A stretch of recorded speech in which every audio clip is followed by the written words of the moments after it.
Hey everybody, welcome back to an all-new episode of 10 to Life with me, Annie Elise.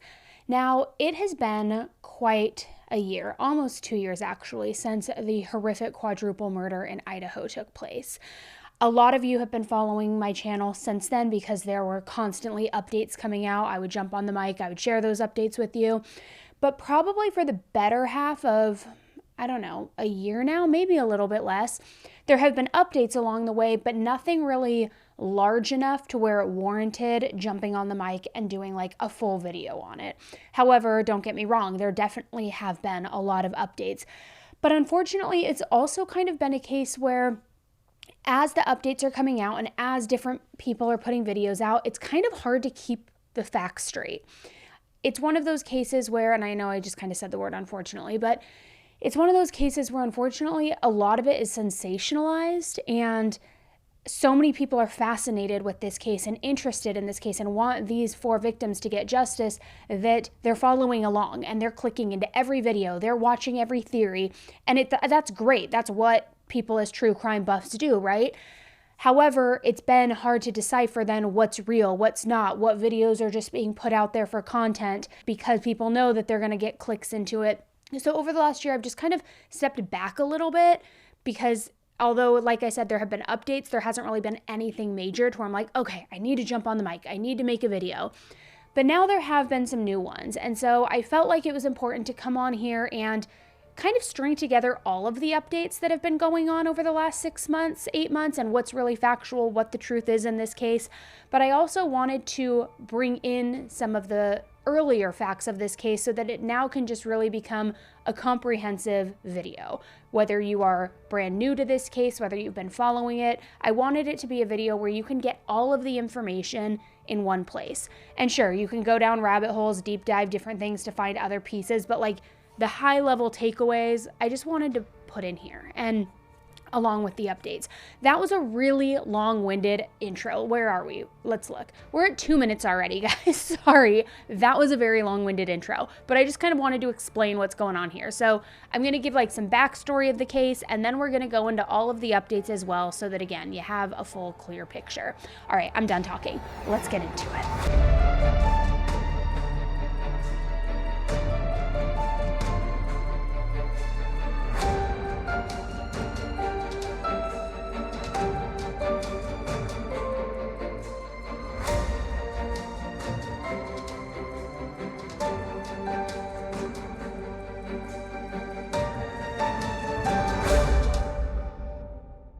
Kaylee Goncalves was 21 years old and a senior at the University of Idaho in Moscow, Idaho.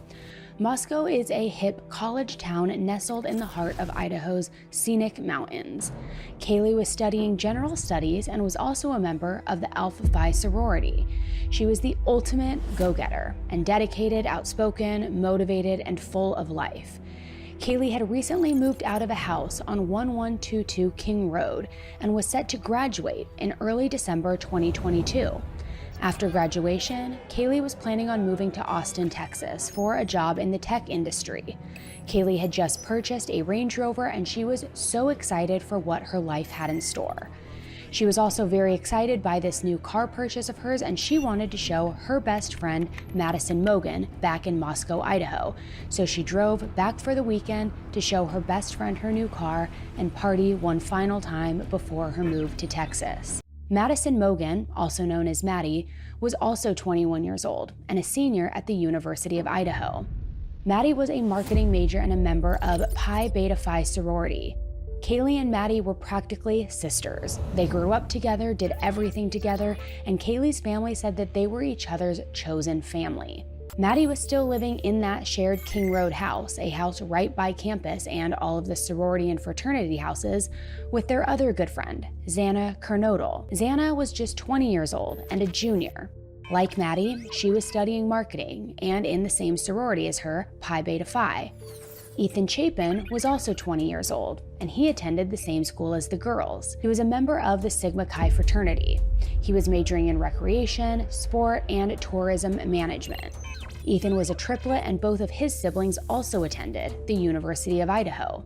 All 4 of these college students were very good friends with each other and hung out often. As cliche as it sounds, they were truly all well-rounded, all-American kids. They had tons of friends in the sorority and fraternity Greek life community and were extremely well-liked by everyone who came into contact with them. Now, Ethan didn't live with the girls in that King Road residence, but he stayed at the girls' house often, which was again just off campus, and he stayed with them on Saturday, November 12th, 2022, with his girlfriend, Xana. On that Saturday, November 12th, since Kaylee and Maddie were both 21, they opted to go to the bars, and Xana and Ethan went to a house party near campus at the Sigma Chi house, which, although the map says is an 11-minute walk from the King Road residence, you can cut through and go directly to the house much faster by foot. The bar that Kaylee and Maddie went to was called the Corner Club, and it was about a mile from their home on King Road. But what started as a carefree, typical night for these 4 college kids with fun drinking and partying and just having a good time ended in a gruesome bloodbath, something that would completely rock this otherwise sleepy college town and the community forever. On Sunday, November 13th, 2022, police received a call around 11:58 a.m. from a caller reporting that they believed that somebody was unconscious on King Road at the residence, right by the university's golf course, which is adjacent to Greek Row. When the police arrived early Sunday afternoon, they had no idea that they were about to discover one of the most grisly and heinous crime scenes to ever take place in this tight-knit college town of Moscow, Idaho.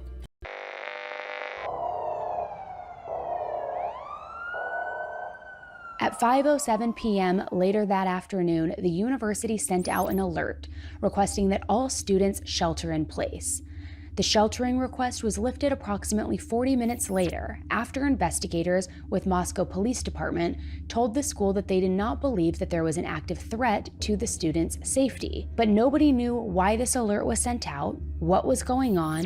However, rumors of a massacre happening at the King Road residence were quickly swirling around campus and jumping from phone to phone, text message to text message, to where everybody heard that something was unraveling, but nobody knew what had happened exactly.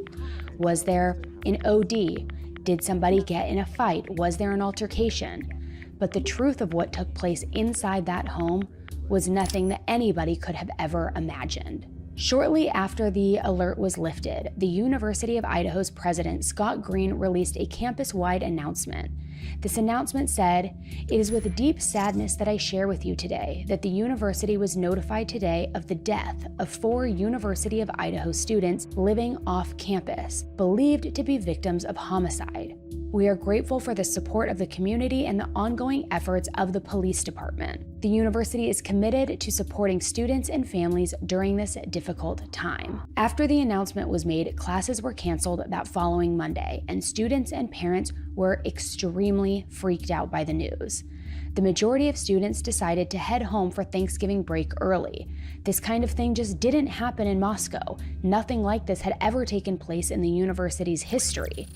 Now, at this point, the only information released was that 4 students were deceased inside the girls' shared house. No cause of death or identities had yet been released. The police department said there was not an outstanding threat to other students' safety, hence why that shelter in place was lifted just 40 minutes after the alert went out. However, nobody was in custody for this crime. So many people were questioning how there could be no continued threat to the public if there were no details provided and nobody was in custody. 4 students had just been killed, and it was a homicide right by campus. But there wasn't an ongoing threat somehow? Good afternoon. My name is Roger Lanier. I'm a captain over the Operations Division for the Moscow Police Department. My last name is spelled Lanier. I just want to first state that this tragic murder has shaken the community. It's been very hard for members of the community, and it's been equally difficult for our officers and for the investigators. We will continue to put all of our resources towards investigating and bringing this to a resolution. Here's what we've determined so far.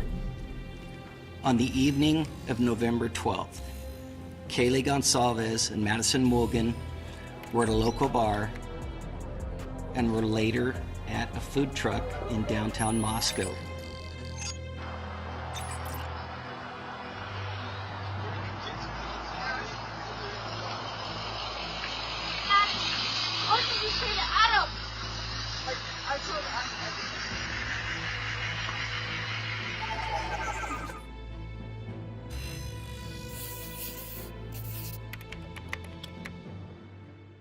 This video was from a live social media stream on the platform Twitch, and it records a food truck called the Grub Truck as it fills orders for late-night snackers after they leave the bars. This video shows the pair of girls stumbling towards the food truck, ordering a plate of pasta, and then waiting for the food. The girls appeared to walk toward the truck from the other side of the street at approximately 1:33 a.m. They were joined by a young man later identified as Jack Showalter. Jack hung back as Kaylee ordered the food and then waited with the girls until they received the order. Cool. Thank you. Absolutely. At 1:53 a.m., the girls walk away in one direction, leaving Jack speaking with others at the truck. He looked in their direction, surprised that they had walked off, but then is seen walking around the corner in a different direction of them. Then the girls used a private party for a ride home through their campus safety ride service, and they arrived home to the King Road residence at approximately 1:56 a.m. Ethan Chapin and Xana Kernodle were at the Sigma Chi house before also arriving home at approximately 1:45 a.m.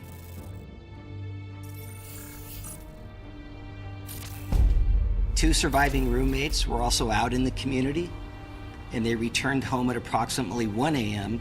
and did not wake up until later that morning. On the morning of November 13th, at 11:58 a.m., a 911 call was placed to the Whitcomb Dispatch Center reporting an unconscious person. The call originated from inside the residence and was made from the phone of one of the surviving roommates. Moscow Police Department officers responded and located 4 victims, 2 on the second floor and 2 on the third floor. The Latah County coroners conducted autopsies, and detectives have been provided with the results of those autopsies. We know that the autopsies confirmed the identity of the 4 victims, determined the cause and manner of death as homicide by stabbing. Some of the victims had defensive wounds, and each victim was stabbed multiple times. The next day, the police released more information. They told the public that it was an extremely bloody scene. Crime scene photos showed blood dripping from a bedroom on the first floor down an exterior wall at the back of the house. Ethan was reportedly discovered on the floor, on the second level of this 3-story home, suspected to be where this blood was located. Still, the police didn't have a murder weapon, but they believed that the 4 students were targeted and now believed that their deaths were inflicted by some type of a weapon with a serrated edge, such as a K-bar knife. At this point, the police still didn't have anybody in custody and no suspects yet 4 young adults were killed in this horrific crime scene. Were they sleeping during the attack? Was this a burglary gone wrong? Nobody knew. Was this a lone killer or more than one person? It's hard to imagine how the 4 students could be overcome by just one person. Also, the houses were very close together in this area. Did anybody hear anything? Well, according to neighbors, no. So was the killer close to the victims? Or was this a crime of passion? It's revealed that the girls made a series of phone calls to Kaylee's on and off again boyfriend, Jack. The phone calls take place from approximately 2:26 a.m. to 2:44 a.m. Kaylee called Jack 6 times. Then from 2:44 a.m. to 2:52 a.m., Maddie called Jack 3 times. And then at 2:52 a.m., Kaylee makes a final call to Jack. This quickly made the public speculate that perhaps there was a lover's spat and potentially retaliation or a crime of passion, but this was quickly debunked by police, and it appeared that it was just a case of young adult rapid-fire calling. There were fleeting reports that Kaylee had complained in the past about a stalker. However, investigators looked extensively into this, and they say that they had pursued hundreds of pieces of information about this and have not verified or identified anybody that could be a stalker. Because Kaylee's dog Murphy was at the house when the slaying occurred, many believed that he must have had blood on him or would have barked unless he knew who the perpetrator was. But police said that Murphy was unharmed and in another room entirely and never around the crime scene. As the public continued looking for answers and any information regarding this case, there were 2 other roommates in the home when this crime took place, but both of them survived. This had the public reeling because this meant that those 2 roommates were at the house while Kaylee, Madison, Xana, and Ethan were murdered early Sunday morning. Yet nobody called 911 to report the incident until around 11 a.m. the following morning. After the murders, it was initially believed that the 2 surviving roommates were out in the Moscow community hanging out separately Saturday night, and that they both returned home at approximately 1 a.m., and that both roommates did not wake up until later that morning. On November 13th, the day of the murders, when the girls woke up, they asked friends to come over because they believed one of the second-floor victims had passed out and was not waking up. At 11:58 a.m., the 911 call requested aid for an unconscious person. This call was made from one of the surviving roommates' cell phones, and multiple people talked to the dispatcher. Now, it's not clear if the phone was passed around person to person or if it was on speakerphone, and that is why multiple people spoke with the dispatcher. The 911 call still has not been released. When officers came to the house, they found 2 victims on the second floor and 2 on the third floor. One of the main questions when this information was released was, why were the roommates spared in this entire tragedy? If the 2 roommates were spared, was the killer truly only after the other 4 students? There wasn't any sign of forced entry, so was this killer just lying in wait for the students' arrival back home late that night? Now, surely the police would find some type of evidence left behind. Fingerprints, bloody shoe prints, something to identify who was responsible for these deaths. Usually, in such gruesome stabbings, such as these, there's DNA left at the crime scene, because knife attacks generally result in the suspect cutting themselves, especially if they are attacking as many as 4 people, one being an athletic male. However, one of the largest hurdles in collecting the DNA and finding a single source match to the killer was how much traffic was in and out of that house. King Road was by all definitions a party house. There were multiple noise complaints called into the local police, and there was seemingly a party there many days of the week. It's a typical college house close to campus and Greek life on campus, and based on body cam footage that has been released from a few of those police calls to the home, it certainly does show how open and accessible the house was from time to time, with people coming and going at all hours, making it very challenging to single out a singular source of DNA from the multiple amounts more than likely left behind inside that house. Autopsies of all 4 victims took place on November 17, 2022, and their causes and manner of death were ruled homicide by stabbing. The county coroner, Kathy Mabbutt, said that all 4 victims were likely asleep. Some had defensive wounds, and each were stabbed multiple times. She did, however, say that there were not any signs of sexual assault. But as the timeline of that fateful morning became more clear, the evidence indicated that more than likely the students were awake during the murders, and that one of them may possibly have been the killer's original target. Weeks went by and there were no arrests, no public leads, and the public began fearing that this case was going cold. Kaylee's parents spoke out about the murders being targeted like the police said, and in one of their interviews, they revealed that Maddie and Kaylee's autopsies did not match, saying that their points of damage don't match. You've said, both now to Rachel and then in the clip in your appearance with Lawrence Jones, that your daughter and Maddie had different means or manner of attack, and that suggests one of them was targeted. Can you share with us, do you know, and you can't share either way, which one was targeted? I can't. I asked for permission to do just that, and they said no. I probably disclosed information that they wish I wouldn't have said. but the story's going cold. There's less people coming to Moscow. I'm not gonna go sleep in my bed knowing that I could get up and I could go to town and I could do something. And I'm not gonna go away. And I hate to be a pain, but as a father, I just can't even sleep thinking that I could be doing something. So that's why I'm up. Kaylee's dad, Steve, wasn't specific on what didn't match, like if Maddie or Kaylee were hurt more than the other. However, he did say, and I quote, he doesn't have to go up the steps. There's a couple things that tell me with common sense, but I'm not a professional, so I want to specify that. But they've said the entry point was the slider or the window. It was in the middle floor. So to me, he doesn't have to go upstairs. His entry and exit are available without having to go upstairs or downstairs. Looks like he probably may have not gone downstairs. We don't know that for sure, but he obviously went upstairs. So I'm using logic that he chose to go up there when he didn't have to.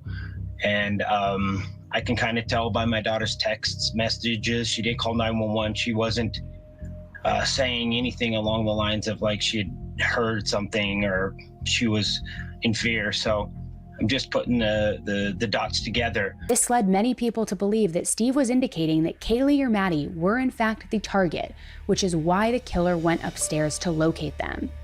And one day after this interview, it was released that Kaylee's injuries were significantly more brutal than the other 3 students. In one of these many interviews, Kaylee's dad, Steve, describes that conversation with the coroner, Kathy Mabbutt. Steve asked her how many times the victims had been stabbed, and apparently her response was that she doesn't think stabs is the right word. It was more like tears. This was a strong weapon, not a stab. Steve elaborated on this more and said, she said that these were big open gouges. She said it was quick and that this wasn't something where you would be able to call 911, that they were not going to slowly bleed out. He also said that a knife slashed open Kaylee's liver and lungs. Steve added with his frustration, there are girls walking around the street right now in Moscow that deserve to know this. They deserve to know the truth and that they should be looking out for a sadistic male. He also clarified his thoughts on whether Maddie or Kaylee was the target, and he said he didn't know, but that he had his suspicions. Ethan and Xana were found on the 2nd floor, and Steve said that it was a hell of a battle going on down there from what the coroner had told them. Clearly they knew it was a brutal murder, but now with this new information, it felt like the word brutal didn't even accurately describe it. The last thing that Steve said in this interview was that even though the coroner told them that they likely died quickly, he doesn't believe that. But finally, on December 7th, 2022, the Moscow Police Department released a statement that finally had some new information. They said that detectives were interested in speaking with the occupants of a white 2011 to 2013 Hyundai Elantra with an unknown license plate. They also said that tips and leads had led investigators to look for additional information about this vehicle being in the immediate area of the King Road residence during the early morning hours of November 13. Investigators believed that the occupants of this vehicle may have critical information to share regarding the case. And this was definitely the biggest update in the case so far at this point. Just before the new year, there was a massive break in the case. 28-year-old Bryan Kohberger was arrested and charged with 4 counts of first-degree murder along with a felony burglary charge. The felony burglary charge is for committing a felony after breaking into a home. In what seemed like a lifetime, but really was only 47 days, the Moscow Police Department had a huge press conference where they announced that they had their suspect in custody and that he was charged with the brutal slayings of Kaylee Gonsalves, Madison Mogan, Ethan Chapin, and Xana Kernodle. Now, if you thought that this killer may have been a college student and that's who committed this heinous crime, you were right. At the time of his arrest, Bryan was staying at his parents' home in a gated community in Chestnut Hill Township, Pennsylvania, near the Poconos, when he was arrested around 3 a.m. Friday morning on December 30th, 2022, during a SWAT raid. A 2015 white Elantra was also found at his parents' house and was seized. Bryan was taken to Monroe County Jail, where he awaited extradition back to Idaho. Bryan was assigned a public defender in Pennsylvania to oversee the extradition process, and Bryan asked him to relay a statement from him, which stated, "Bryan is eager to be exonerated of these charges and looks forward to resolving these matters as promptly as possible. He also intends to waive his extradition hearing to expedite his transport back to Idaho." When the Moscow Police Department held a press conference that afternoon to announce this news, they weren't able to provide much information other than the arrest because of Idaho laws. Bryan had to be in custody in Idaho before his arrest warrant would be made public. They did confirm that they couldn't talk about the motive and also stated that they still had not found the murder weapon. Although there were little answers, the public was over the moon. Finally, there was an arrest and answers were beginning to surface about who was responsible for this brutal quadruple murder. But who is Bryan Kohberger? Bryan Kohberger is a 28-year-old and grew up in Albrightsville, Pennsylvania. He has 2 siblings and his parents are very closely involved in his life. Bryan graduated with a bachelor's degree in psychology and a master's degree in criminal justice from DeSales University in Pennsylvania. At the time of his arrest, Bryan was a PhD criminology student and a teaching assistant at Washington State University's Pullman campus, which is approximately a 15-minute drive from Moscow, Idaho. After his identity was released, a few students from the criminology program at WSU spoke out and said that Bryan didn't act like anything was weird at all immediately following the murders. They said that he was usually quiet and kind of weird in the first place, but they didn't notice anything totally off. One student even said he seemed more upbeat and willing to carry on a conversation. One of the classes that Bryan was in actually discussed the murders, and apparently Bryan didn't act fazed either way. A different classmate, however, said he sort of creeped people out because he stared and didn't talk much, but when he did, it was very intelligent, and he needed everybody to know that he was smart. Allegedly, one of his former family members spoke out and said that Bryan was also a vegan who had extreme OCD eating habits and wanted his aunt and uncle to buy new pots and pans and refused to ever eat anything that had ever been cooked with meat in them. Before moving to Washington, Bryan visited the Seven Sirens Brewing Company near DeSales University in Pennsylvania several times, and allegedly, he was often harassing the women who worked there, as well as some of the customers. Allegedly, if the women weren't interested in his advances, there were times where he got really upset. One time, he even called the bartender a bitch. Apparently, this happened so frequently that female employees and customers complained to the manager, and Bryan was flagged in their ID scanning system for anyone who comes into the brewery. The warning was something along the lines of, "This guy makes creepy comments, keep an eye on him, he'll have 2 or 3 beers and then just get a little too comfortable." One time the manager said that he had to approach Bryan and say, "Hey Bryan, welcome back, we appreciate you coming back, but I just wanted to talk to you really quick and make sure that you are going to be respectful this time and that we're not going to have any issues." To which Bryan acted stunned and replied saying, "I don't know what you're talking about. You have me totally confused," just playing very aloof about the entire situation. The day of Bryan Kohberger's arrest, his Reddit account was also found online, and there was a very intriguing post about a research study for ex-convicts, where he was asking for participants to help with an anonymous 15 to 20-minute survey for his master's program at DeSales University. The survey very well could have been for his school study, but many believed that it appeared that Bryan was attempting to map out the blueprint to commit a perfect crime. Or maybe that he was so curious about what it would feel like that he almost wanted to live vicariously through the responses. Is it possible that maybe this study was for both academic purposes at first and then later spread on social media for his own personal curiosity? Perhaps. Was he thinking about this or fantasizing about committing the murders all the way since this was posted last summer? Was he hoping that the answers from others would perhaps satisfy some sick urges deep down, but in reality, it did the opposite and it surfaced those urges? Or was this truly an attempt to learn from the mistakes of other criminals to become an expert at this? Some criminal psychologists have said that Bryan could have very well chosen his area of study to figure himself out, or why he feels like this, or even had a sinister motive to perfect his craft. Either way, it's very rare that somebody studying in the field at the PhD level is actually a psychopathic budding serial killer. But it does make sense that Bryan was into that just from what we know about the crime so far.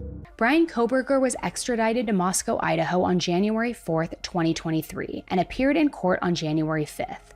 He was not offered any bond after officially being charged for the 4 counts of first-degree murder and felony burglary for the deaths of Ethan, Xana, Maddie, and Kaylee. The magistrate judge presiding over the case preemptively put out a gag order on Moscow police, as well as the attorneys for the prosecution and the defense. Once Bryan was back in Idaho and appeared in court, his arrest affidavit was finally made public, providing more insight about how the events unfolded that horrific night that Xana Kernodle, Ethan Chapin, Maddie Mogan, and Kaylee Gonsalves were brutally murdered in their own home. According to the affidavit, upon entering the house on 1122 King Road, officers headed toward Xana's room first. Just before the room, they could see the bathroom door, and as the officer approached, he saw Xana's body lying on the floor, with wounds that appeared to have been caused by an edged weapon. Also near the room was Ethan Chapin, who was found with sharp force injuries. On the 3rd floor, in Kaylee's room, officers found her dog Murphy, completely untouched and completely clean. As they entered Maddie's bedroom, they found both Kaylee and Maddie were deceased with visible stab wounds. The officer also saw a tan leather knife sheath laying on the bed next to Maddie's right side when viewed from the door. The knife sheath had the K-bar and the United States Marine Corps Eagle, Globe, and Anchor insignia stamped on the outside of it. The sheath was collected and sent to the Idaho State Lab for testing, and they had a break in that testing. They were able to determine that there was a single source of male DNA, but they didn't know whose DNA it was. According to the officers, the official timeline of that fateful night goes something like this. By 2 a.m., all of the roommates and Ethan were at the residence and were either in their respective bedrooms or either just hanging out or asleep. Before the arrest affidavit, the public already knew that from approximately 2:26 a.m. to 2:44 a.m., Kaylee had called Jack, her ex, 6 times. Then from 2:44 a.m. to 2:52 a.m., Maddie called Jack 3 times. Then at 2:52 a.m., Kaylee makes that final call to Jack. However, as this was all happening, about 10 miles away in Pullman, Washington, at approximately 2:44 a.m., that infamous white Elantra was observed on WSU surveillance cameras traveling north on Nevada Street. At approximately 2:53 a.m., that white Elantra was seen traveling southeast on Nevada in Pullman, Washington, towards 270. 270 connects Pullman, Washington to Moscow, Idaho. Later, that same car is picked up again on surveillance and appears to be headed towards 1122 King Road at approximately 3:30 a.m. A review of footage from multiple videos obtained from the King Road neighborhood showed multiple sightings of the white Elantra, starting at 3:29 a.m. and ending at 4:20 a.m. These sightings show the vehicle make an initial 3 passes by the King Road residence. The white Elantra can be seen entering the area a 4th time at approximately 4:04 a.m. Then it can be seen driving eastbound on King Road, stopping and turning around in front of 500 Queen Road, and then driving back westbound on King Road, where the vehicle eventually parks. Then the vehicle is seen departing the area of the King Road residence at approximately 4:20 a.m. at a high rate of speed. The affidavit also provided a different timeline of events as they unfolded those early morning hours.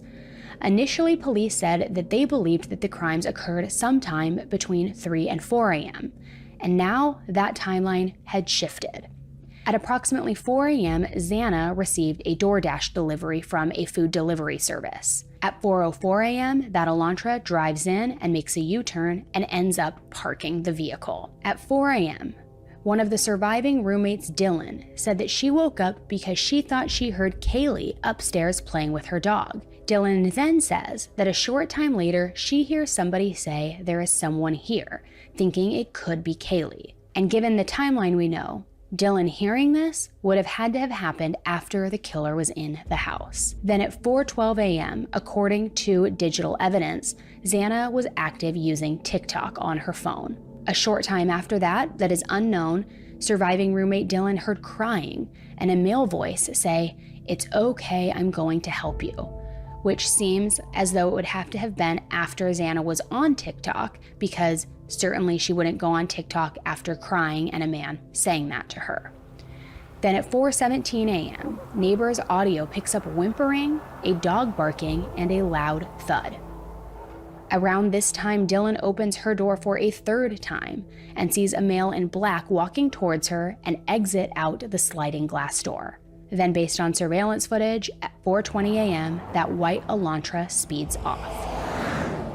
Now, everything with Xana, Ethan, and Dylan, the surviving roommate, occurred on the second floor, and Dylan's room was also on this second floor, which prior to this, everyone assumed that she was on the first floor, which is why she hadn't heard anything or seen anything. So this was a big bombshell moment and huge detail released. After the affidavit was released, additional chilling details surfaced about that haunting morning. Ethan Chapin was found not in Xana's room, but in the doorway of Xana's room and partially in the hallway, as if he had stepped out of the bedroom to see what was happening or who was there, and was met by the killer. It was also reported to News Nation by a source close to the investigation that Ethan's throat had been slashed. That same source confirmed that Kaylee and Maddie were killed first, Ethan was killed third, and Xana was killed last.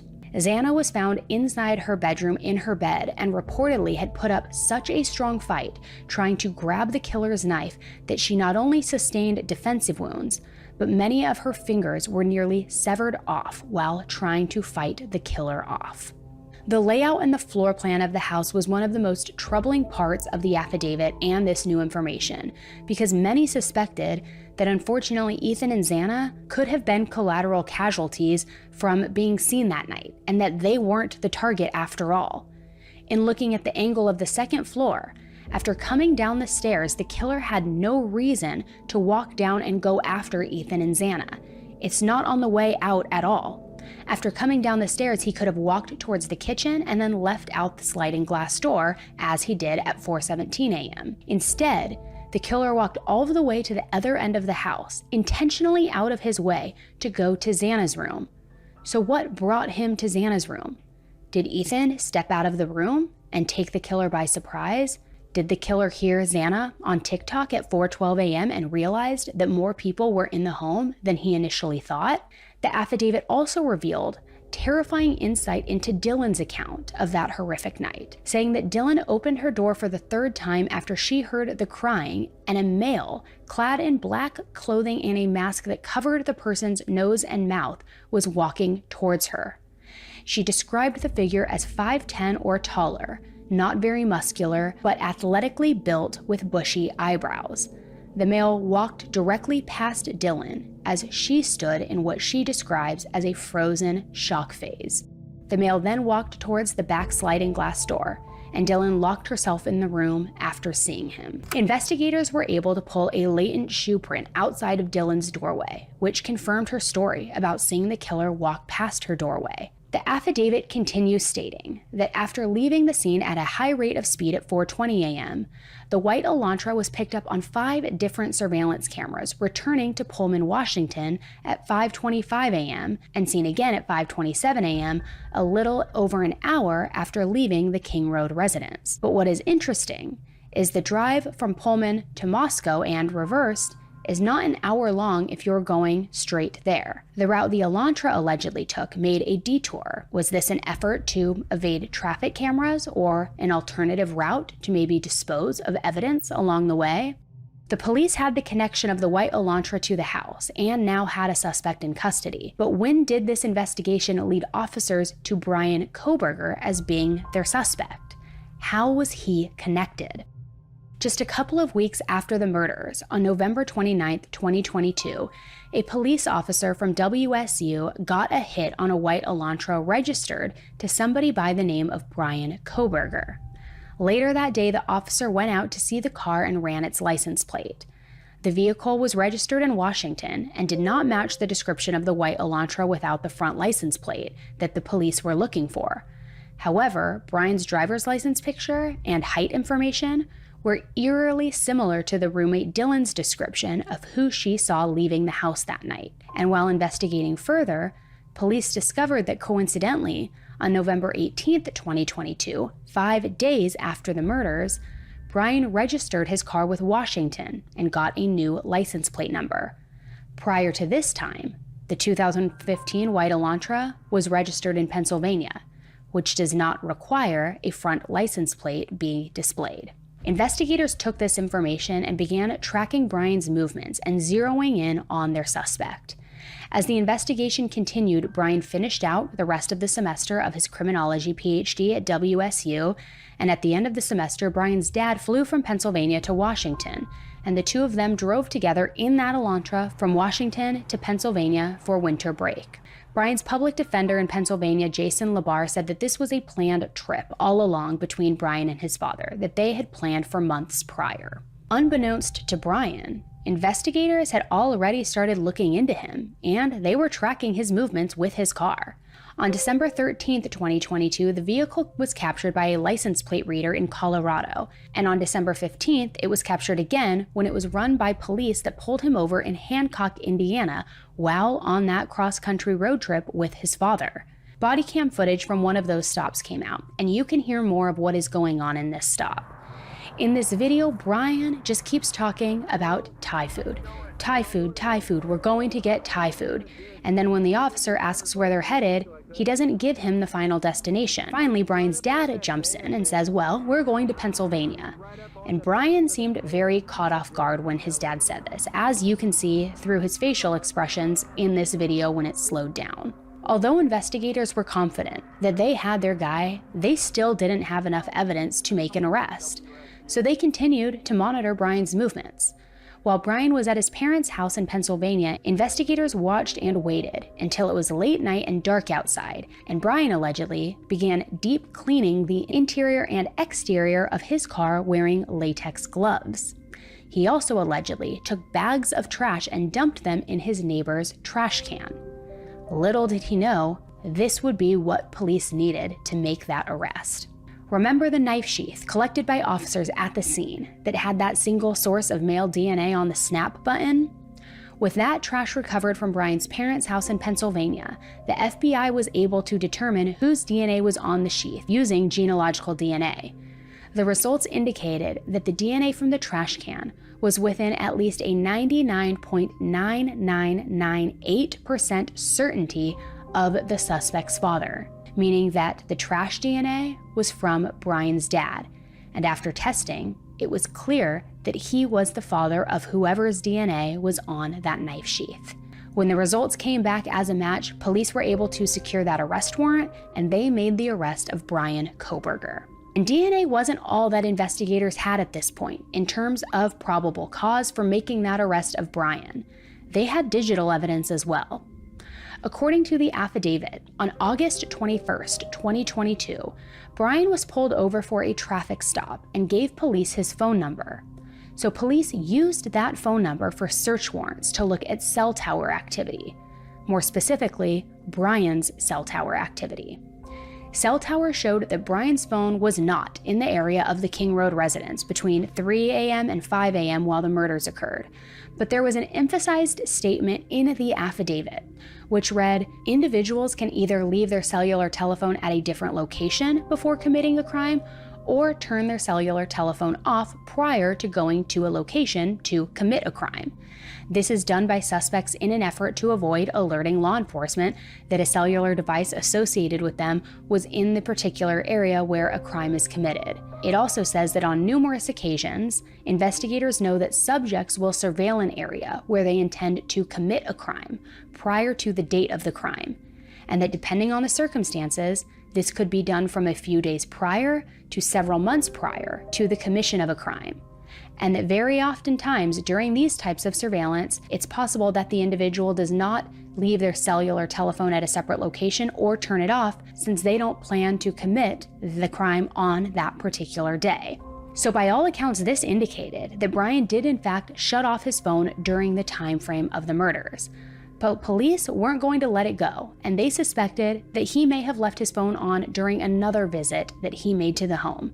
and it turned out that their hunch was correct. The cell data revealed that Bryan's phone pinged in the area of 1122 King Road 12 times prior to the murders. All of the times visited were either late evening or early morning. In addition, cell data showed Bryan's phone was pinging along his route on November 13th, 2022 from Pullman to Moscow, then shut off while at the house, and then turned back on again as he allegedly drove back to Washington. Later in the morning of November 13th, after the murders, Bryan's phone pinged again near the home at 1122 King Road at 9:12 a.m. and 9:21 a.m., leaving many to wonder and speculate if he was returning to the scene of the crime to revel in his glory or his handiwork, or if he returned because he had realized that he left that knife sheath behind and he wanted to retrieve it.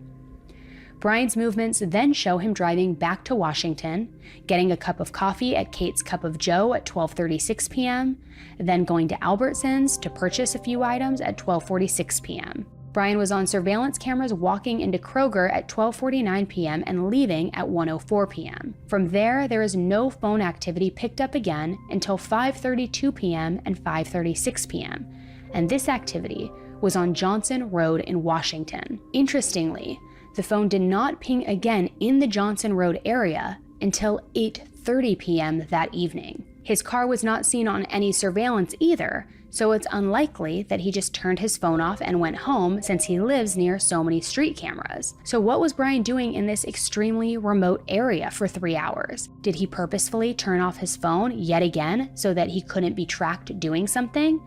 Did he dispose of anything there after the murders and went to check back on it, or maybe move something? Was he using this time frame to dispose of something or use whatever supplies he may have purchased at Albertsons earlier that afternoon? But still, the question everybody was asking, what was the motive? One of the many topics of conversation since Bryan's arrest was that he is potentially an incel and displays characteristics in line with such.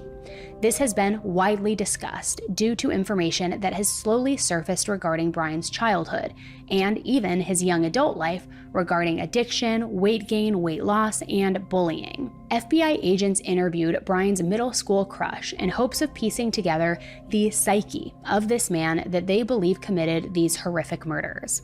Now 27-year-old Kim Kemley was a classmate of Bryan's in the 6th grade. Allegedly, Bryan developed a crush on Kim and began romantically pursuing her. Kim's mom told the FBI that Bryan was a then chubby, awkward misfit who became relentless in his pursuit of Kim, saying he would repeatedly leave love letters in her locker and tell her that he liked her and just always say, "Oh, Kim, I think you are so very pretty," and other odd comments. Kim would reply saying, "Oh my gosh, leave me alone," and her mom said that Kim didn't give Bryan the time of day, but also said when kids are little, they're mean. They don't say, "Oh my gosh, thank you for the compliment, but no thank you, I'm not interested." They blow them off and brush them off. Eventually, Kim apparently told Bryan to beat it and that she wasn't interested, and it broke his heart. But even more concerning was the discovery of message board type posts from Bryan when he was a child in an online forum website called Tapatalk. Bryan made chilling online comments as a teenager, saying he had no emotion and felt little remorse for his actions. In 2011, he said he felt nothing when he looked at his family and that his mind was blank, saying, "I feel like a sack of meat. And as I hug my family, I look into their faces, I see nothing. It's like I am looking at a video game, but less." He also talked about the neurological condition called visual snow, where vision is obscured by scattering dots. He said he saw himself as a sickly, tired, useless, and stupid man who was battling the constant thought of taking his own life and did not deserve to live, saying nothing he does is enjoyable. He's blank. He has no opinion, no emotion. He has nothing. And then he asks people, "Can you relate?" On January 18th, 2023, the search warrant was released for the searches of Bryan's apartment in Washington as well as his on-campus office. While nothing was reportedly discovered at Bryan's squeaky clean on-campus office, his personal residence painted a different picture. According to the search warrant, the Washington State University police seized 9 possible hair strands and 1 possible animal hair strand.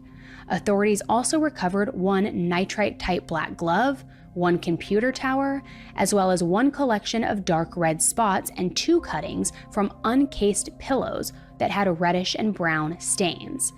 These stains indicated possible blood stains, and these were sent to a lab for testing, which could all potentially link Bryan Kohberger to the crime scene.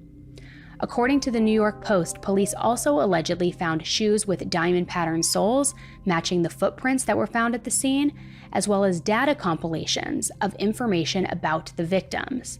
This information, though, was not outlined in the search warrant seizure. Speaking of data and digital evidence, there has been quite a bit of speculation about certain user profiles in one of the many online case discussion groups for the Idaho murders on Facebook. Papa Roger, the user profile on Facebook that has coincidentally vanished after Bryan Kohberger's arrest, has been debated online in depth about whether this person had inside knowledge or actually was Bryan. And since the release of the arrest warrant on January 5th, there are now a few posts made by that Papa Roger account that many people argue are a little too coincidental for it to be made by somebody other than the person responsible for the homicides. On December 11th, 2022, Papa Rogers asks, "How long do we think the killer was inside the house?" A few days later, somebody replies and asks, "Well, how long do you think?" Papa Roger replies back very matter of fact with 15 minutes, which we now know to be accurate based on the affidavit timeline. Papa Roger also accurately predicted the exact route that the Elantra was seen approaching the house, entering the house itself through the sliding glass door, and fleeing the house, even mentioning specific roads, all aligning with details released in the arrest warrant. Papa Roger also correctly predicted on November 30th, 2022, that the killer left behind a knife sheath, a detail that was not made public until January 5th, 2023. And in another chilling detail, on December 22nd, 2022, Papa Roger shared his beliefs on where the location of the bodies were found, all of which were correct, including Ethan's body in the hallway, a detail that was not made public until February 2nd, 2023, over a month and a half later. So over the last year and a half, like I said, there have been quite a few updates in this case. To start, there was a lot of back and forth over what was going to happen to the house where these murders took place.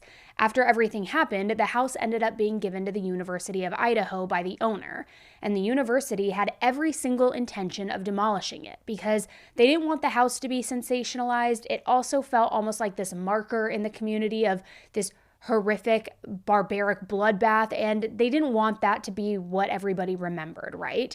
Some authorities also wanted it taken down for the same reason that the university did, because there was just so much media attention, and there continues to be so much media attention on the case. People visiting the house, taking photos, taking things from the front yard, just weird. Some families of the victims also, including Ethan's family, felt okay with the decision to demolish it and felt that it would be in the best interest for all of the students at the university to just not have it there anymore and not have it as a reminder. But many people, including Kaylee's father, Steve, didn't believe that the house should be demolished until after the trial took place.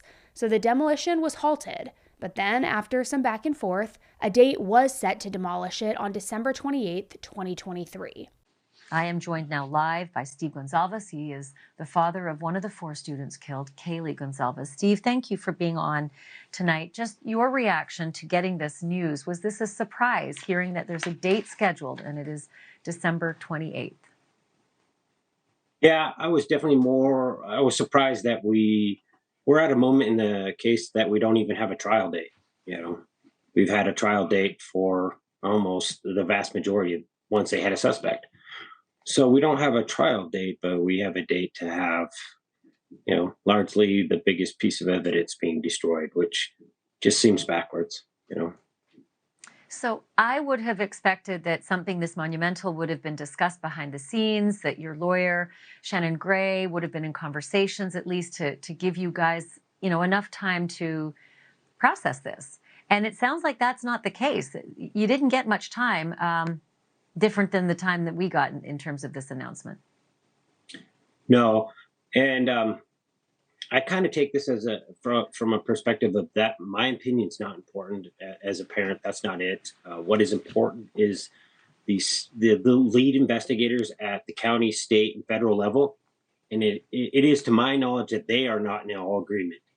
And we tried to get them to all come in agreement and address, come out with a formal statement. So if they can't all agree, I find it very hard for the parents to all agree. We're all trying to get through this the best way we can. I want to be absolutely respectful to every single one of the parents.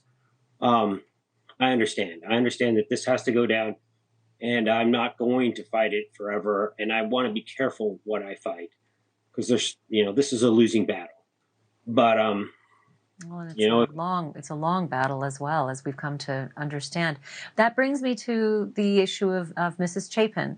Ethan Chapin's mom, Stacy, has given that statement to me, saying that, we're okay with this at this point. We agree with the university.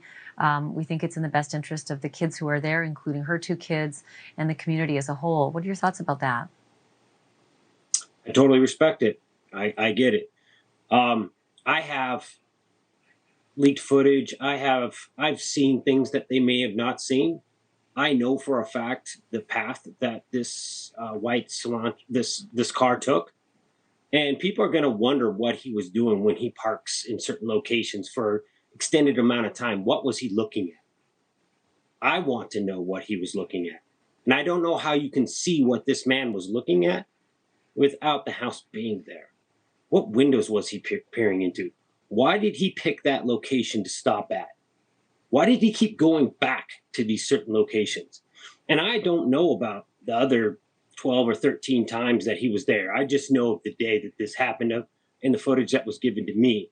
So I'm going to do what's best for my girl. I'm going to protect her. I'm going to weigh on the side of what's best for her, and making sure that I'm not going to let something slip through our hands that I could have said something. But I do understand it has to go. I have this question for you because up until now I hadn't really contemplated this, but do you think it's at all possible that the prosecution is so confident about their case, they're not worried at all about the house standing? I've been told that exactly. I've been told 100%. The amount of stuff we have, Steve, relax. You're a very aggressive a father. Relax. But it's not in my character to just sit back and just know that an opportunity isn't being seized upon.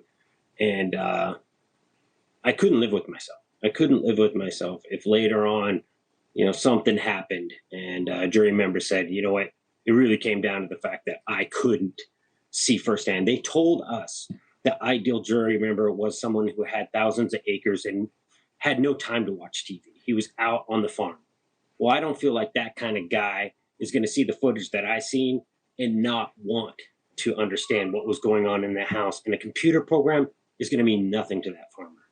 Almost zero value in a computer model to a farmer like that.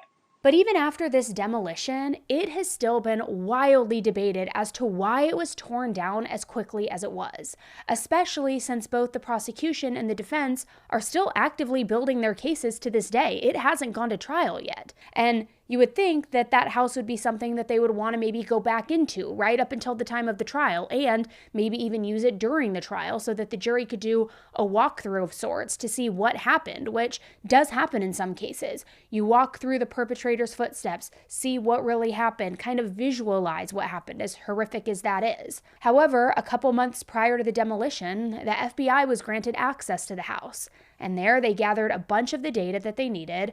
They also did scanning of the house in order to help them create that visual aid for the trial instead of using the physical house. And 2 weeks prior to the demolition, Bryan's defense team also was granted 2 days of access to the house.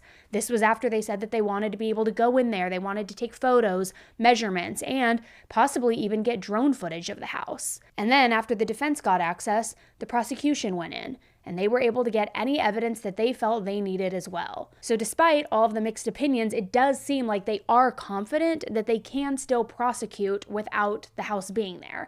but it still doesn't sit right with a lot of people. I mean, personally for me, I also feel like I get that it is an emotional and physical eyesore and a reminder, but the trial is going to be happening. Maybe not as soon as everybody would like, but so why rush to destroy it? Just in case. Like, why not just safeguard yourself just in case and keep the physical house up? I don't know. But I'm not a prosecutor. I'm not in the FBI, obviously. So what do I know? I'm just little old me. Now, aside from the house, there have also been some smaller updates. Some updates involving the two surviving roommates, Dylan and Bethany. Bethany, for the most part, has completely stayed out of the spotlight, and she now lives in Nevada. But after being subpoenaed to testify at a June hearing in 2023, her attorney filed a motion to dismiss the subpoena. However, she later then agreed to do an interview with the defense in Nevada so that she wouldn't have to travel to Idaho. But it's not clear exactly whether or not that interview has taken place yet, and there really hasn't been much else said about it or said about her since, which I have to say, thank goodness, because another video, or multiple videos, I should say, that are all over the internet are videos about these two surviving roommates. And I know there's mixed opinions, so I'm not going to go off on a tangent here, but regardless what side of the argument you stand on about their, I don't want to say involvement because I don't believe they were involved, but their knowingness, their delay in calling the police, whatever it is, they're also survivors of this. They're victims in this. They've lost their good friends in this. So it's my opinion that some of the videos that have been put out have not been in good form.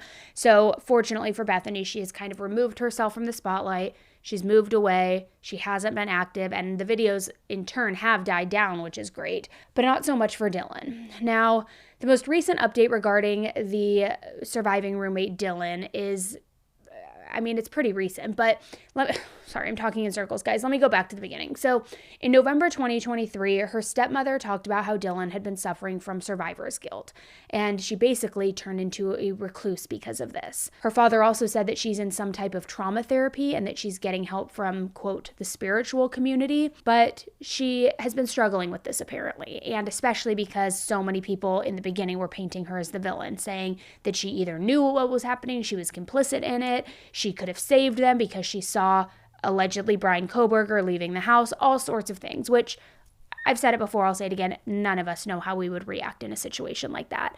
Absolutely not.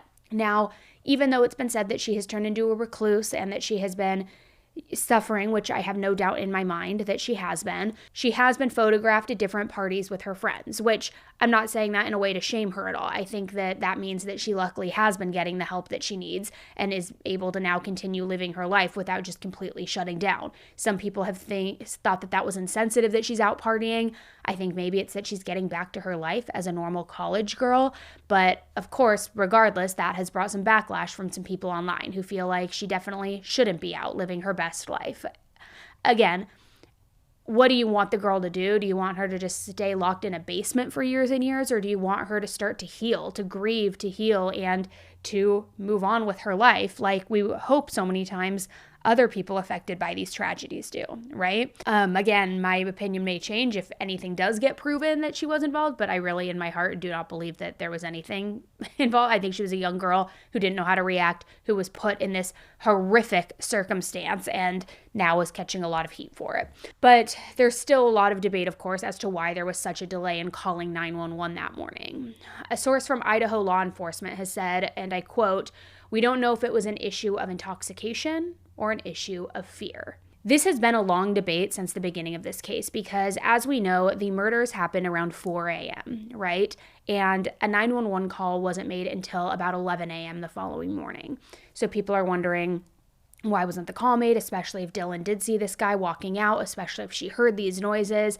Why was there a delay until 11 a.m.? Then even when the 911 call was made, who was the one who actually called? What did they say? Which that audio has not been released, and so we won't learn that, it's my guess, until trial. But I think it's fair to say, regardless maybe it was a fear of intoxication or an issue of intoxication or something of fear. I know when I was in college, if I went out partying and didn't go to bed until 4 a.m., chances are I was sleeping until 10 or 11. So I don't think until we know if there's any digital evidence that they were actively on their phones or using TikTok at, say, 7 in the morning, 8 in the morning, 9 in the morning, 10 in the morning, I think it could be a safe and fair assumption that they were sleeping, and they were college kids who went out partying, and then they were sleeping in into the early morning hours, or mid-morning hours, I should say, and then when they came out of their rooms, they noticed something was wrong. Also, who knows what Dylan truly remembered in those moments. Maybe she thought she was drunk and hallucinating. Maybe she blacked it all out because of the trauma. There were reports that she had been hiding under the bed the rest of the night. I mean, I don't think we're going to know the answers until we not only hear the audio, but of course, until we hear testimony. But that has been a long-standing issue since the beginning of this case, at least an issue, I should say, in the public arena. Now, moving into updates on Bryan and into the court case, it's honestly been a lot of back and forth over the last year, which is another reason why I haven't really jumped up on here, because it's been hard to keep straight what's really going on. If you're familiar at all with this case, you might remember that Bryan was assigned Ann Taylor as his public defender, and that stirred up a lot of controversy because many people thought that it was a conflict of interest. Ann had represented Xana's mom at one point for an unrelated issue, but she ended up withdrawing herself from representing her after the murders took place. Court records also show that she has worked with Maddie's dad and Maddie's stepmom in previous cases prior to the murders. But Ann didn't see it as a conflict of interest, and she continues to represent Bryan to this day. A repetitive issue that we have been seeing being brought up is the gag order that has been placed. There have been so many requests, about 24 to be exact, from news agencies from all over to lift this gag order on the case. Those were all denied. However, the gag order was narrowed a bit due to the judge thinking that the original gag order was a bit, quote, vague. So the new one, which they call a non-dissemination order, basically means that no attorneys involved in this case, whether they are representing the parties, the victims, or the witnesses, none of them can make any public statements. Why? Because those statements could impact the fairness of the trial or sway the jury. This order is all about keeping things impartial and ensuring that the outcome of this case is not influenced by outside factors. And because this case has gone so viral, everyone in the country, probably the world, has heard something about this case to some degree, I would imagine, just because of how haunting and harrowing it is. They're trying to protect the information so that the jury is not influenced, because I would imagine too, you're probably going to be hard pressed to find a jury that hasn't heard something about this, especially in Idaho, but I digress. So they're trying to really just make sure that it's, airtight. Last July, the defense ended up filing a motion to dismiss his indictment, and the argument was that the grand jury was misled to the standard of proof that is required for an indictment. And around a month later, they filed another motion to dismiss on the basis of jury bias. This kind of goes into what I was talking about just before this. On top of that, they also filed a motion to ban cameras in the courtroom. Once again, there was a lot of back and forth with the media motion and some media outlets, including the Associated Press, and they filed an opposition to the media motion from the defense. But then, in November, the judge agreed to ban any media or public cameras from the courtroom, but said that the future public hearings in the case will be video recorded and will be live streamed on the court's YouTube channel. The documents state, quote, "This will help to alleviate the concerns raised by both the defense and the state. But at the same time, it will ensure the public still has access to see the proceedings for themselves, if they cannot attend these hearings in person." Then, in December, the judge denied the defense's 2 motions to dismiss the indictment against Bryan, but the details of the ruling are sealed, as are most documents in this case. This past January, Bryan's defense filed a motion for a change of venue, and the defense claims that there cannot be a fair and impartial jury. Fair assumption, in my opinion. But then in April, there was a very heated hearing over a survey that the defense had actually been conducting in order to support their change of venue motion. There were fireworks at the hearing in Bryan Kohberger's case, and it all stems from him wanting to move his trial out of Latah County. Kohberger's lawyers hired someone to do a survey of potential jurors in Latah County, where University of Idaho students Maddie Mogan, Kelly Gonsalves, Ethan Chapin, and Xana Kernodle were murdered in a house off campus back in November of 2022. The reason for the survey? To see how tainted or biased the residents of Latah County might be against Bryan Kohberger. Prosecutors say the defense conducting a survey is not a big deal. But what has them so upset is the questions the trial consultants asked the 400 residents that they called on the phone. Have you read, seen, or heard if Bryan Kohberger owned the same type of car recorded on video driving in the neighborhood where the killings occurred? Have you read, seen, or heard if the cell phone tower data showed that Bryan Kohberger made several trips near the victim's home in the month before the killing? Have you read, seen, or heard if university students in Moscow and their parents lived in fear until Bryan Kohberger was arrested for the murders? Have you read, seen, or heard if Bryan Kohberger said that he was out driving alone on the night of the murders? Have you read, seen, or heard if Bryan Kohberger stalked one of the victims?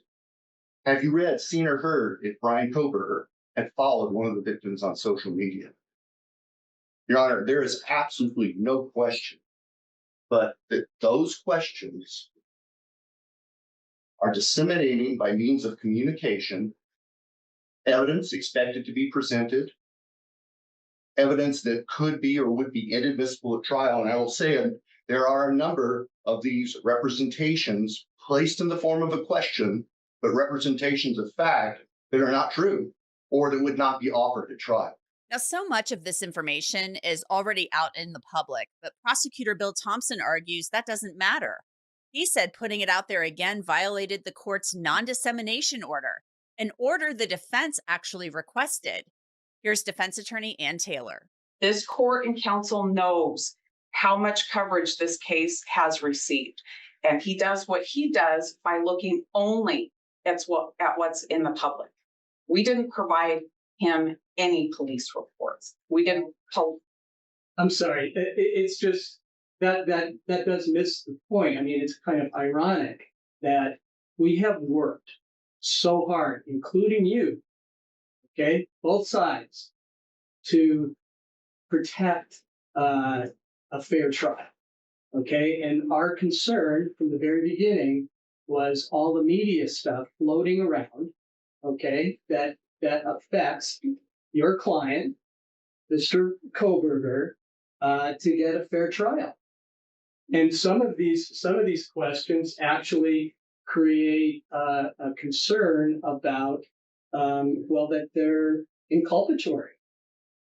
It could be prejudice for his client, okay? And that I'm just surprised that both of you didn't come together and say, there are certain things that we probably shouldn't put into the public on a telephone call. It really concerns me, and that's why I did what I did that Friday. So Ann Taylor says she didn't actually approve the questions, but she did approve the topics, and the survey is anonymous. And things got pretty heated when Judge addressed the defense's claim that he violated Kohberger's due process rights when he issued an order halting the survey until they could have a hearing. Now I'm being accused of violating a due process, which is a whole big issue for me. I can understand that would not be taken. I have to represent my client to the best of my ability. And the reason for that, Your Honor, with all due respect, I was shocked to see the court issue an order within hours of the state filing a motion late on a Friday without giving us a chance to be heard. My order didn't say it was permanent. Maybe and it told you that I was going to have a hearing. Maybe I phrased that very poorly. It's a decision that you already made. Okay, let's go back. I got the motion at 4:30 on Friday. Now it doesn't even reflect, just when it was filed, because Odyssey has a delay, right? So I get the motion at 4:30 Friday. I get a response from you at 4:45 Friday, right? I don't know what time you received it, but I filed an objection the minute I could. Because then that about 5 o'clock, that's when I issued that. So I had a half an hour. I read the materials that were attached to the motion that the state filed, and I had very little information.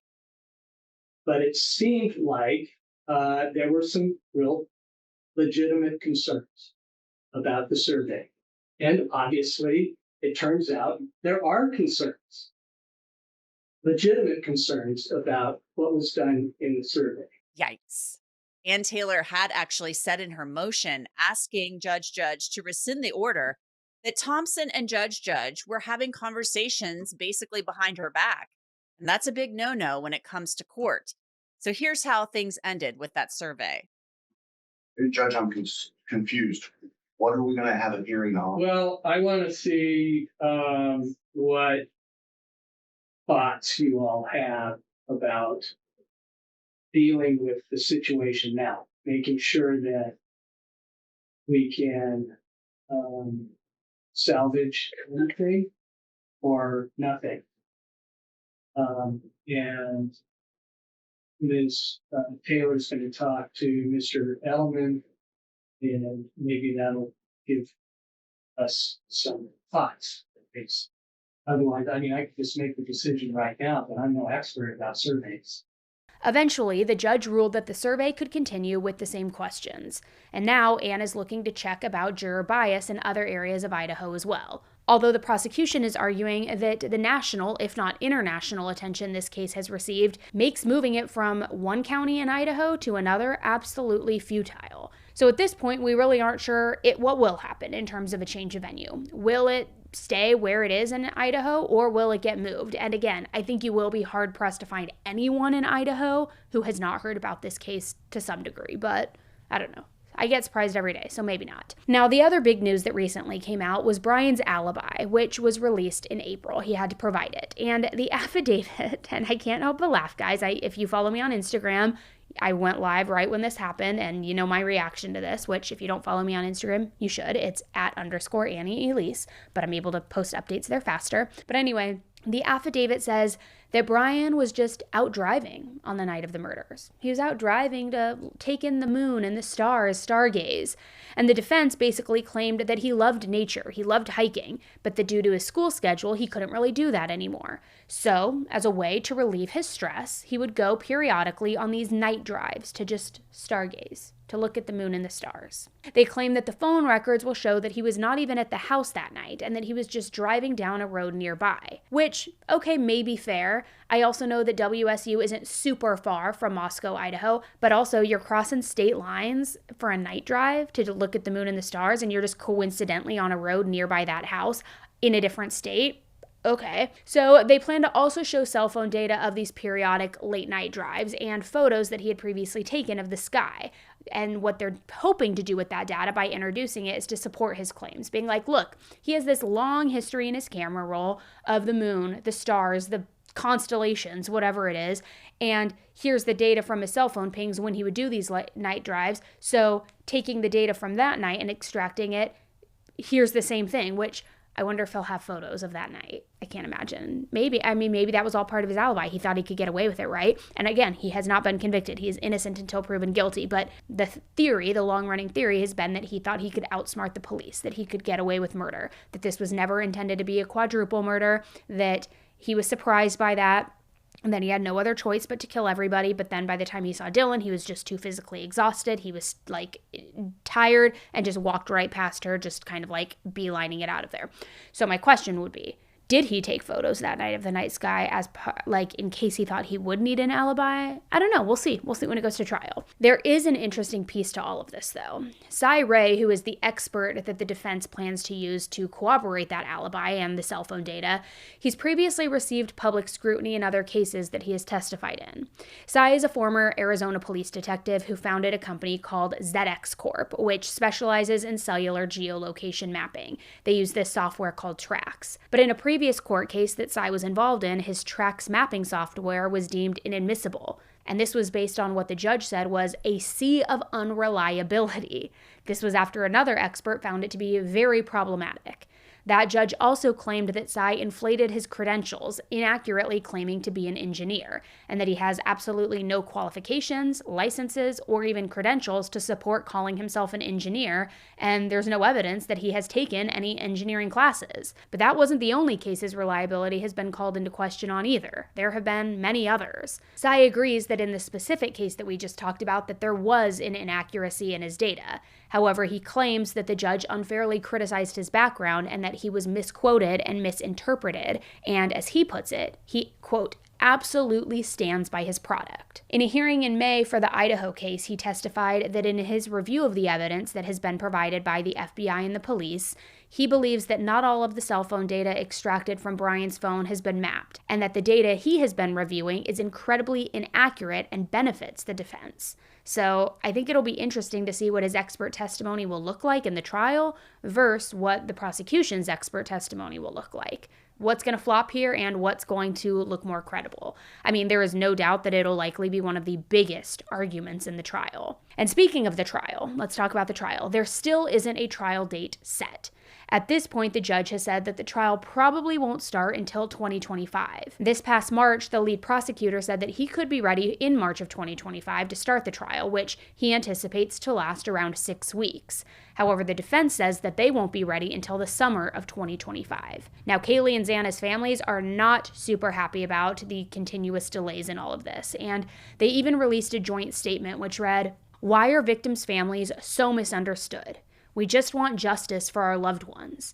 Everyone can claim that they understand our feelings and sympathize with us, but they never really understand what we want, which is fairly simple. We want communication. We want efficiency in prosecution. We want a court that will make timely decisions, and we want a fair trial." So all of that to say, it's really just a waiting game right now, and we don't know exactly when this trial will happen. And just like we don't know, neither do the victims' families.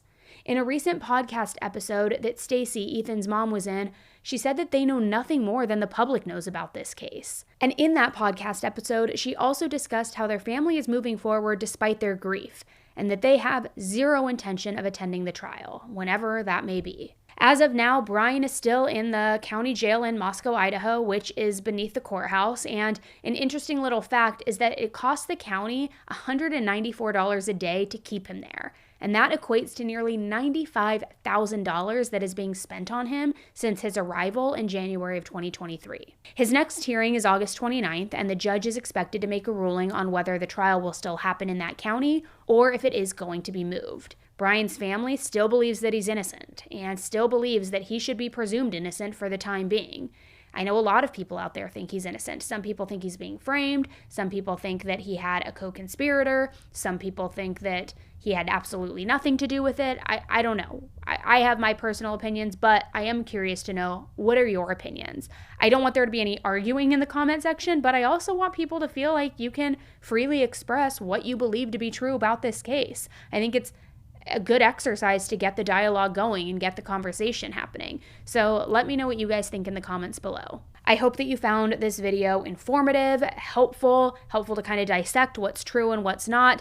And I will definitely be keeping you guys updated on this case, and I will do better about just jumping on the mic and giving you quick updates as well. So make sure to subscribe if you haven't yet so that you don't miss any of those. Also, like I said, sometimes it's easier for me to give the updates over on Instagram, so check that out. It's @_Annie Elise, and I will keep you updated. All right, guys, until the next one, please stay safe, and I will be back on the mic with you soon. All right. Bye, guys.